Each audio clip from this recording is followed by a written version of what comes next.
Vou tentar ser breve. Bom, para compreendermos o tema que nos é proposto, é preciso fazer algum enquadramento.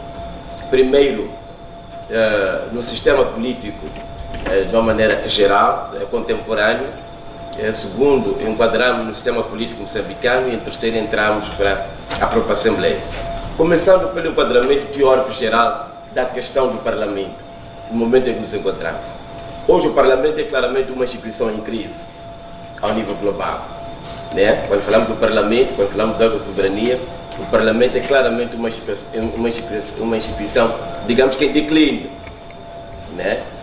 Que é uma crise que está mais ou menos associada à crise do paradigma da democracia de representação partidária, né? Que temos em Moçambique e em várias partes do mundo. Por isso, o debate que estamos a ter hoje sobre reformas do Parlamento, como inovar, como melhorar o Parlamento, é um debate com paralelismo ao nível mundial. Tá? Em várias latitudes, neste momento, este debate está em curso sobre como melhorar o Parlamento, porque a ideia da gênese do Parlamento é que o Parlamento é que é a sede do sistema político, né? Mas com a evolução o Parlamento ficou mais ou menos secundarizado no sistema político. No caso específico de Moçambique, tendo em conta no sistema político, praticamente o Parlamento não é a sede material do poder político. Fazendo enquadramento no contexto nacional, para compreendermos a natureza do Parlamento que nós temos, os desafios que se impõem no nosso Parlamento, o ponto de partida é compreendermos a raiz, e a raiz está no sistema eleitoral, a forma como é eleito o nosso Parlamento. Né? O nosso modelo de eleição, na minha opinião, é a raiz de todos os problemas. Por isso, se quisermos categorizar as reformas a introduzir para melhorar o desempenho do Parlamento, eu ia distinguir aqui duas categorias. Uma primeira categoria que passa necessariamente por uma reforma constitucional e uma segunda categoria que não implica necessariamente reformas constitucionais. Na primeira categoria, que implica necessariamente reformas constitucionais, está a distinguir aqui dois fatores fundamentais do sistema constitucional. Primeiro, o sistema eleitoral, segundo, o sistema de governo. O sistema eleitoral. No sistema eleitoral, é um sistema eleitoral em que os cidadãos, ao eleger um Parlamento, elegem por via de partidos políticos, coligações de partidos políticos, não elegem individualmente o deputado como tal, porque o seguinte, o deputado como tal não apresenta individualmente nenhum manifesto eleitoral e as listas são apresentadas de forma fechada, e até podemos dizer, não só fechada, quase que isolada, no sentido de que quando se vota não se conhece no boletim de voto, não aparece a relação nominal dos candidatos, votamos em abstrato pelos símbolos, que é um modelo diferente do modelo que nós temos em quase todos os países da região, que tem um modelo de eleição individualizado. Em cada deputado, como candidato, individualmente, apresenta-se como tal, apresenta o seu manifesto, o manifesto é sufragado, no boletim de voto ele próprio consta como candidato e os cidadãos o elegem de forma individual. Qual a consequência desta diferença do modelo de eleição no poder que o Parlamento tem? É que os poderes todos da região têm mais, os parlamentos da nossa região têm mais poderes que o Parlamento, como o nosso moçambicano, num Parlamento onde não se elege individualmente o deputado, mas os partidos. Porque o deputado individualmente considerado tem um vínculo indireto de ligação com o cidadão, o titular da soberania, enquanto que nos países da região o voto é individual e a vinculação também é direta. A consequência disto é que os parlamentos, por exemplo, da região, têm poderes para eleger os presidentes dos respectivos países, no geral, como acontece aqui ao lado na África do Sul, assim como tem poderes para interromper o mandato de um presidente da República, se for o caso, como acontece na África do Sul, aconteceu no Zimbábue, acontece em vários outros países da região, Malau, por aí em diante. Olha, o nosso Parlamento não tem esse poder, portanto, não tem esse poder. E a gênese desta fragilidade decorre ou provém desta forma, deste regime, em particular de eleição que nós encontramos. E em contrapartida, o Presidente da República é eleito por sufrágio pessoal, direto, individual, sobretudo, individual. Então ele tem uma legitimidade direta. Então, ao contrário do que acontece nos outros países da região, em que o Parlamento é que tem o poder de promover um impeachment, interromper o mandato do Presidente, aqui é o contrário. O Presidente é que tem o poder de interromper, dissolver o Parlamento. E desde já, no nosso modelo, o Presidente da República é claramente o centro do poder político, né? Enquanto que nos países da região, tendencialmente, os parlamentos é que são o centro do poder e a legitimidade do governo é buscada no Parlamento. No nosso caso, já não, a legitimidade do governo decora da legitimidade que o próprio presidente tem, que recebe diretamente do voto do sufrágio pessoal. Esta é a primeira questão que se coloca. Entrando para o sistema do governo, que está associado também ao sistema eleitoral. Em decorrência desse sistema eleitoral, nós temos o sistema do governo moçambicano, é um sistema claramente com um pendor presidencialista, não presidencial. Então, presidencial é mais ou menos o tipo mais ou menos dos Estados Unidos. O nosso é mais do que presidencial, é um sistema presidencialista. Quer dizer, há de facto um nível muito acentuado de concentração de poderes, né, no presidente da República, não como pessoa física, mas como órgão de soberania unipessoal. E esta concentração acentuada de poderes no Presidente da República esvazia os poderes do Parlamento, reduz a relevância do Parlamento. Né? Em outros países, por exemplo, o Presidente da República nem sequer tem a legitimidade ou competência para apresentar uma iniciativa de lei ou uma iniciativa de revisão constitucional. Moçambique tem. Portanto, o Presidente participa no processo de elaboração das normas, que é uma espécie de uma função exclusiva ou tipicamente parlamentar. Muito bem, depois de vermos esses dois sistemas, sistema eleitoral e sistema do governo, a sua influência, podemos falar também do contexto político nacional, em que nos encontramos, que também enfraquece certo modo o nosso Parlamento. Nós estamos num processo, dentro do contexto político, ainda de uma transição democrática inacabada. Portanto, todas aquelas transformações que foram iniciadas com a aprovação da Constituição de 1990, depois da assinatura do Acordo Geral de Paz, primeiras eleições, todas aquelas negociações, no fundo ainda continuam. Né? Esta última revisão da Constituição da República é, digamos que, a manifestação dessa remanescência deste processo. E este processo tem uma consequência em termos de fragilização do Parlamento, este processo. Por quê? Contrariamente ao que devia ser, em que a negociação destes assuntos devia ser uma negociação inclusiva e participada e sediada no Parlamento, que é o órgão formalmente a sede do poder democrático, as negociações decorrem fora do Parlamento. Fora do Parlamento, reservando-se ao Parlamento apenas uma função mais formal, né, de legitimar ou formalizar acordos, digamos que mais ou menos já fechados. Então, Moçambique precisa de avançar para uma nova fase em termos de evolução do Estado de Direito Democrático, em que encerramos esta página da nossa história da transição democrática e abrimos uma nova página da consolidação da nossa democracia, em que o Parlamento é claramente a sede não só formal, mas também material do sistema político. Terminadas as questões estruturais no sistema político, podemos começar a compreender o Parlamento em si, que fragilidades é que tem, o que melhorar no desempenho. Aqui fala-se muito das três funções: função legislativa, função representativa e a função fiscalizadora. Mas antes das três, o Parlamento tem uma função eminentemente política, né? Diferentemente do governo, dos tribunais, este é um órgão tipicamente político. É a casa do povo, é a casa da democracia, é onde se debate a política, é onde se faz a política. E a sede própria institucionalizada para os partidos políticos apresentarem suas ideias meramente políticas, né? Então, a primeira relevância que o Parlamento tem que ganhar é a relevância política, né? Antes de pensarmos na sua função fiscalizadora, legisladora e representativa. É a relevância política. Ser, de facto, o Parlamento a sede do debate da vida política nacional, a sede do diálogo político, a sede da negociação política. Em outros modelos do mundo, como é que mais ou menos se consegue que o Parlamento seja a sede do debate político, ainda que o sistema político não seja o sistema do governo, não seja parlamentar? Uma das condições que eles colocam é a obrigatoriedade, por exemplo, dos dirigentes dos partidos ou dos candidatos a presidente da República concorrerem também à Assembleia da República. Ora, quando eles concorrem, não ganham a presidência, a presidente da República, eles ficam no Parlamento, ficam com líderes parlamentares ou chefes de bancada, ou quando pelo menos a liderança do partido concorre para o Parlamento, como via para depois chegar a outras funções, eles ficam como chefes de bancada. Então, acaba-se tendo o capital de liderança dos partidos verdadeiramente baseado no Parlamento. Então, os assuntos a negociar acabam sendo negociados lá porque o líder parlamentar está mesmo no Parlamento. No nosso caso, os partidos têm lá as suas bancadas, mas geralmente as suas lideranças máximas estão fora, tanto do partido do governo como do partido da oposição. Daí que as negociações, sempre as grandes decisões, podem ser tomadas fora do Parlamento. As bancadas são um instrumento apenas de materializar, de concretizar o que as sedes partidárias, as lideranças partidárias decidiram em ser diferente do formato. Esta é a primeira questão. Bom, entrando já para a função legisladora ou legislativa. Bom, o Parlamento é, por excelência, um órgão legislativo, mas perdeu no mundo a exclusividade de ser o órgão único que legisla em nome do povo e em nome do Estado. E há aqui uma concorrência do governo, entre aspas, até de certo modo quase que desleal, né?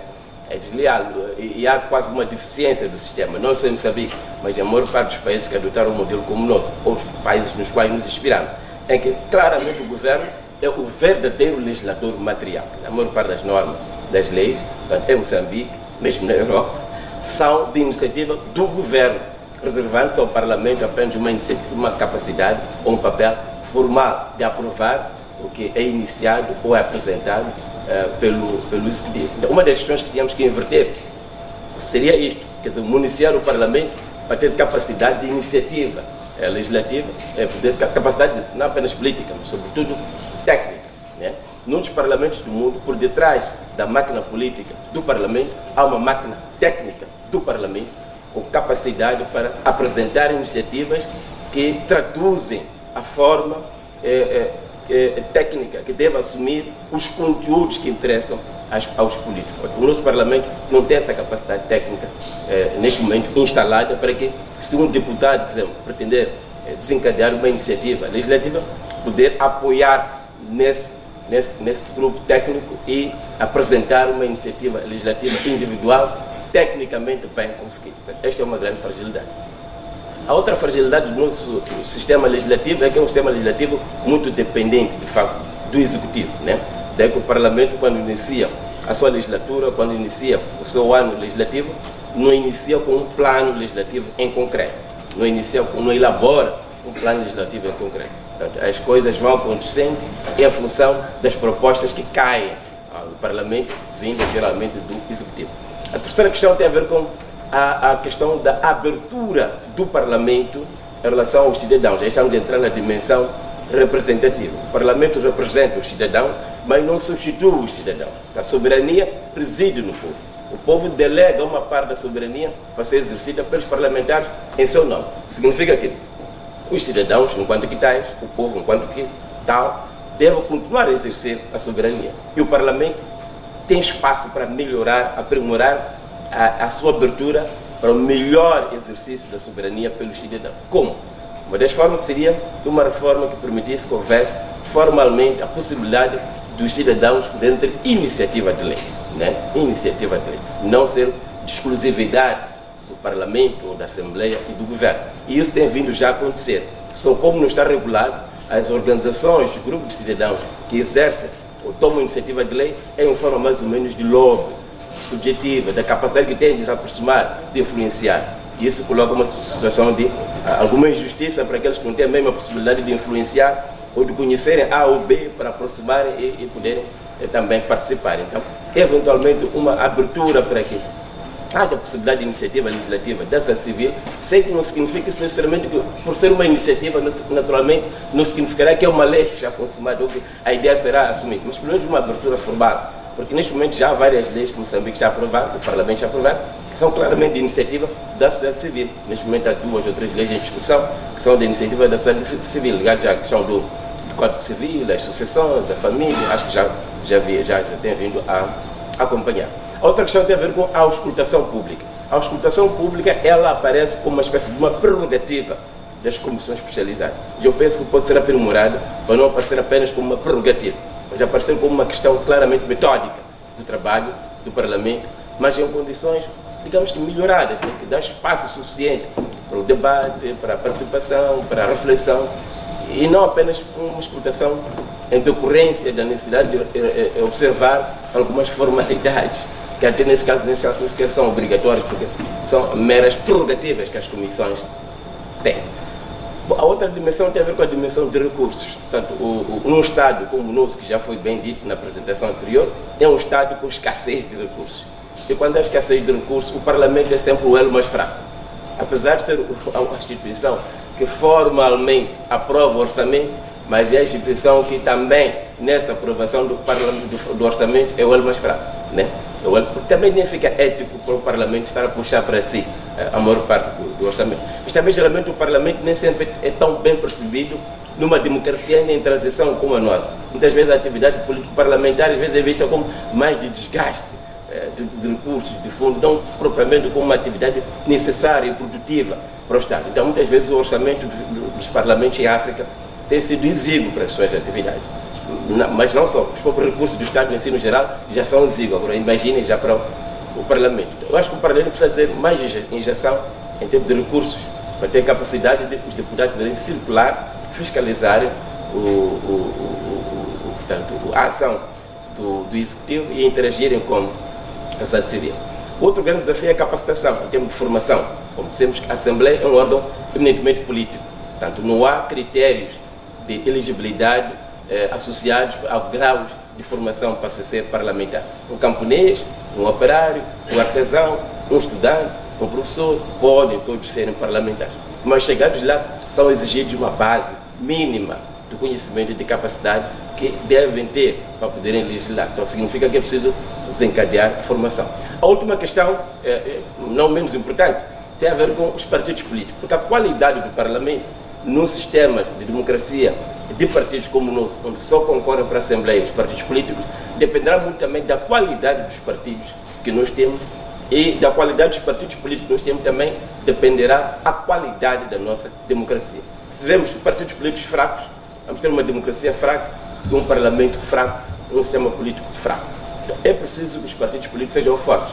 Ser forte significa que também os cidadãos, bons cidadãos, cidadãos inteligentes, cidadãos honestos, cidadãos de bons princípios, de bons valores, também devem se interessar pela política e devem estar a participar e contribuir, não só por fora, mas também por dentro. E os partidos políticos devem ser transparentes na sua organização e funcionamento, devem ser democráticos e devem confiar nos melhores que existem nas suas organizações para melhor apresentar os interesses políticos. Olha, se os partidos políticos fazem mais escolha de seus candidatos para esses órgãos, claramente vamos ter maus parlamentos, mais assembleias, má qualidade de leis, má qualidade do debate político e da esfera pública no geral. Então, há uma grande necessidade de os partidos políticos também crescerem, evoluírem e compreenderem que não são organizações que atuam num campo apenas de esfera privada ou de interesses de grupos limitados aos seus associados, mas compreender a sua relevância constitucional e, sobretudo, a sua relevância pública como instrumentos para a materialização de uma vontade coletiva. Muito obrigado.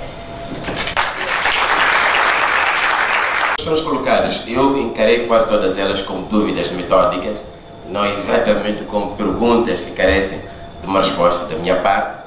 No geral, eu concordo com todas as questões apresentadas, né? Porque estamos aqui em aula, estamos aqui em cultura académica. A cultura académica, as perguntas são mais importantes que as respostas. E muitas vezes as próprias perguntas já encerram em si respostas em relação à forma como elas próprias são apresentadas. Então eu penso que são questões que eu próprio tomo nota, como docente da disciplina do direito constitucional, que vão me inspirar, mas como pronto, sempre me persegue a ideia de que também estou na Assembleia, eu sei que também tomei nota daquelas questões que quase que foi apresentado nessa qualidade, né? Mas um breve comentário, primeiro concordando com a questão do princípio da distribuição de poderes. Nós em direito constitucional basta falarmos do sistema de governo, estamos a falar de distribuição de poderes na Constituição. Com a expressão sistema de governo, estamos a nos referir a toda aquela distribuição. E eu pessoalmente defendo que numa revisão constitucional, verdadeira revisão constitucional no sentido técnico, né? Ou até numa situação de reforma constitucional, caminhando para aquilo que eu considero que eventualmente poderá vir a ser uma terceira república, uma das áreas que carece de uma reforma profunda é a área do equilíbrio entre os órgãos, dos poderes entre os órgãos de soberania, né? É preciso redimensionar os poderes, né, para de facto dar a necessária relevância ao Parlamento e reforçar a independência do poder judicial e estabelecer mais regras, normas de equilíbrio na correlação entre os vários poderes, né? Portanto, os poderes têm que ser independentes, mas ao mesmo tempo interdependentes. Mas não pode haver um que praticamente domina e absorve o sistema. Portanto, este é um grande desafio da nossa futura reforma constitucional e eventualmente da nossa terceira república. Concordo com a ideia da questão da fixação de limites orçamentais para os diferentes poderes, uma questão de justiça orçamental. Eu creio que é uma questão muito importante. O judicial tem vindo também a exigir o mesmo, pelo menos já agora aloca-se algum orçamento para a autogestão do Judicial, mais ou menos acontece com a Assembleia, porque o orçamento da Assembleia é anterior, a aprovação do orçamento da Assembleia é anterior à aprovação do orçamento do Estado. Digamos que mais ou menos em teoria o que se pretende é isso, mas realmente ainda não se assumiu este princípio das últimas consequências. E a forma de assumir e da assunção do princípio das últimas consequências, eu creio que é esta que encontramos aqui no direito comparado, que é a fixação clara ao nível legal, pode ser a nível constitucional ou infraconstitucional, pode ser numa lei com valor materialmente constitucional, mas que define estes limites para que haja justiça na repartição de recursos, né? Porque são recursos escassos.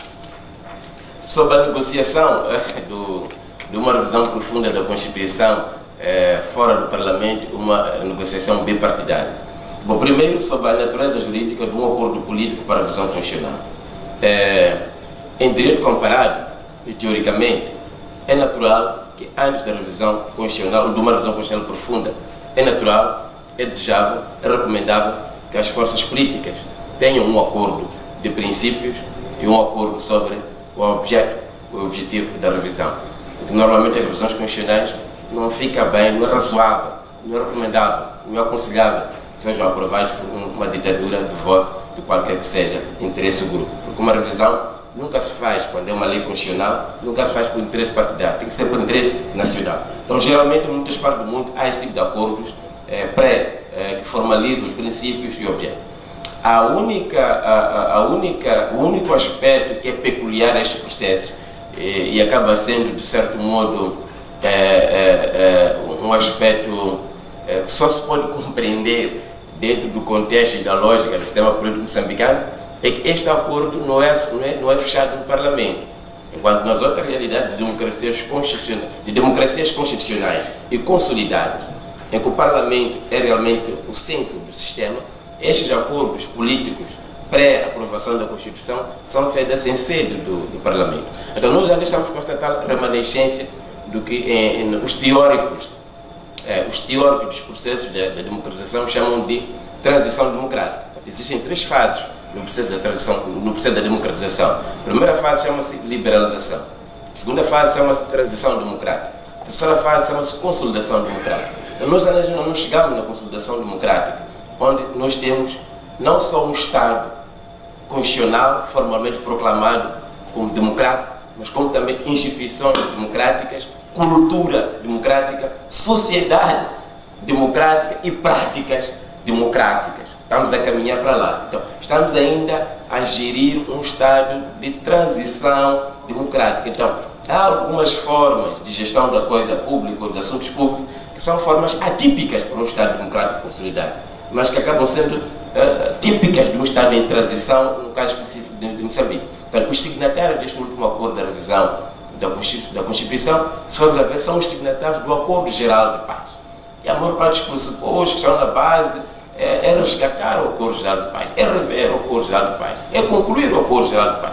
Então, eu acho que realmente tem que se fechar esta página, temos que fechar esta página, porque Moçambique cresceu bastante, não pode continuar Moçambique a ser pensado numa base bipolarizada. Temos muito mais atores relevantes na esfera pública, no nível da sociedade civil, que devem ser chamados, devem ser tidos em consideração. Mas, bom, se considerarmos que no contexto específico o que se pretendia era a paz vista como calar definitivo das armas, podemos dizer que aquela solução resolveu aquele problema se de facto a RENAMO se desarmar, se as suas forças forem reintegradas e realmente a RENAMO transformar-se definitivamente num partido democrático, civil e conformado com a ordem constitucional e inaugurarmos uma nova página na nossa República, onde possamos rever a Constituição sem, portanto, esta atmosfera, este clima, esta envolvência, estas condicionantes que muitas vezes afetam, influenciam as opções que são tomadas e muitas vezes também os caminhos que são seguidos para chegar lá. Então, eu penso, honestamente falando como cidadão e como militante do direito constitucional, que este processo de revisão constitucional, que é sui generis, sem dúvida, possa marcar o fim de um ciclo da nossa história e abrir uma nova página em que possamos avançar para a almejada consolidação da democracia, uma democracia não apenas proclamada em normas, mas uma democracia da sociedade, uma democracia do cidadão, uma democracia da cultura política uma democracia da nossa vivência, do nosso dia a dia, uma democracia assente no reforço das instituições, não apenas dos líderes, e também na capacidade de termos um Estado mais inclusivo, mais visionário, mais inteligência no sentido de capacidade de ele próprio, aos vários níveis, resolver as suas próprias crises internas, sem recurso a expedientes inconstitucionais e muito menos expedientes de violência, para que possamos conviver em harmonia, possamos consolidar a nação na diferença e dar conteúdo à ideia da unidade, que não pode ser uma unidade abstrata, mas uma unidade realizada pela coesão, que também tem que ser uma coesão, que deve emergir do sentimento que cada um de nós, como cidadão, deve ter de pertença a um mesmo Estado, a uma mesma nação, não por questões políticas ou administrativas apenas, mas porque realmente é um Estado de todos. Muito obrigado.